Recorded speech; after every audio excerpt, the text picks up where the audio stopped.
مولاي صل وسلم دائما أبدا على حبيبك خير الخلق كلهم. الحمد لله رب العالمين والصلاة والسلام على سید المرسلین وعلى آلہ وصحبہ اجمعین. اما بعد، معزز سامعین، ہمارے سیرت کے سلسلہ وار تذکرے چل رہے تھے. آج ہجرت کے واقعے کا ذکر ہے جو بڑا لمبا اور تفصیل طلب ہے، اور اس سے ملنے والی تعلیمات بھی کچھ کم نہیں، لیکن قلت وقت کی وجہ سے ہم صرف چند پہلو پر روشنی ڈالیں گے. اپنے دین کے حفاظت کے خاطر اللہ کے لیے گھر بار وطن سب چھوڑنے کا نام ہجرت ہے.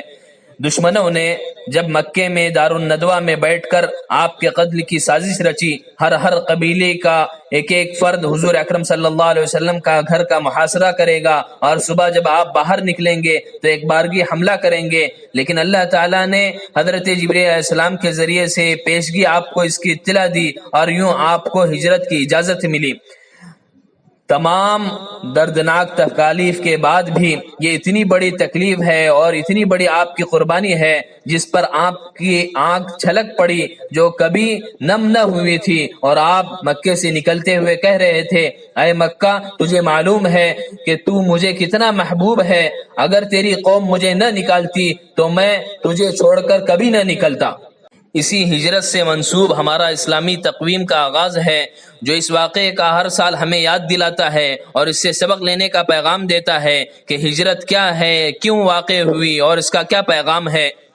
بزرگوں، دوستو، جس طرح میلاد اور پیدائش سے دنیا انسانیت کے لیے رحمت و محبت، امن و آشتی کا مقدر چمکا ہے، اسی طرح اس ماہ مبارک میں آپ کے مدینے داخل ہونے کے ساتھ ہی مدینے والوں کے لیے ہدایت و رحمت کا سورج نمودار ہوا ہے، جس کی بنیاد پر ان کا کہنا بالکل بجا تھا کہ طلع البدر علینا من ثنیات الوداع وجب الشکر علینا ما دعا للہ داعی.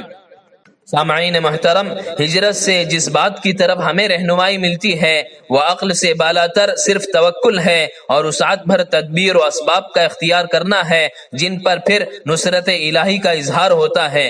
کفار جب غار ثور تک پہنچے، جس پر حضرت ابوبکر رضی اللہ عنہ گھبرا گئے، اور آپ صلی اللہ علیہ وسلم انہیں تسلی دینے لگے کہ لا تحزن ان اللہ معنا، پھر جو اللہ تعالیٰ کا نظام چلا وہ اسی بات کی خبر دیتا ہے.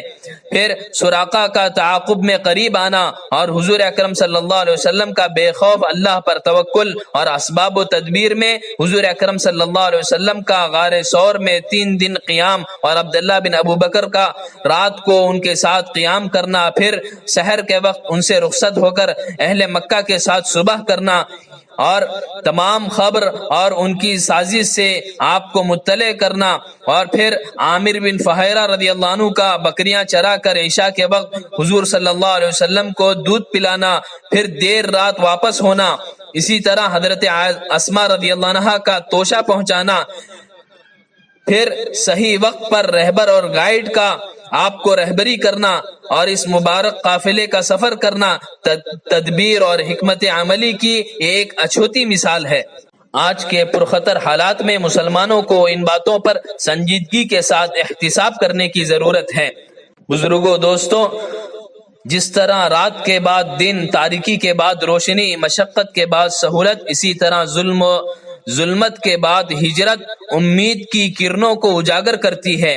آج کے ان حالات میں بھی ہمیں مایوسی اور نا امیدی چھوڑ کر توکل و تدبیر اپنا کر امید اور ذات الہی پر یقین کو تھامنا چاہیے. اگرچہ آج ہجرت نہیں، لیکن پیغمبر ہجرت کا فرمان ہے، اصلاح حال کی طرف رہبری ہے، اور ہر فرد بشر کو اپنی اصلاح کے ساتھ معاشرے کی اصلاح کی یہ دعوت دیتا ہے، یہ کہتے ہوئے کہ جس طرح ہجرت سے گناہ معاف ہوتے ہیں اسی طرح اب گناہ چھوڑنے کی ہجرت کرنا ہے. اللہ تعالی ہمیں اس کی توفیق نصیب فرمائے. آمین. وآخر دعوانا ان الحمد للہ رب العالمین.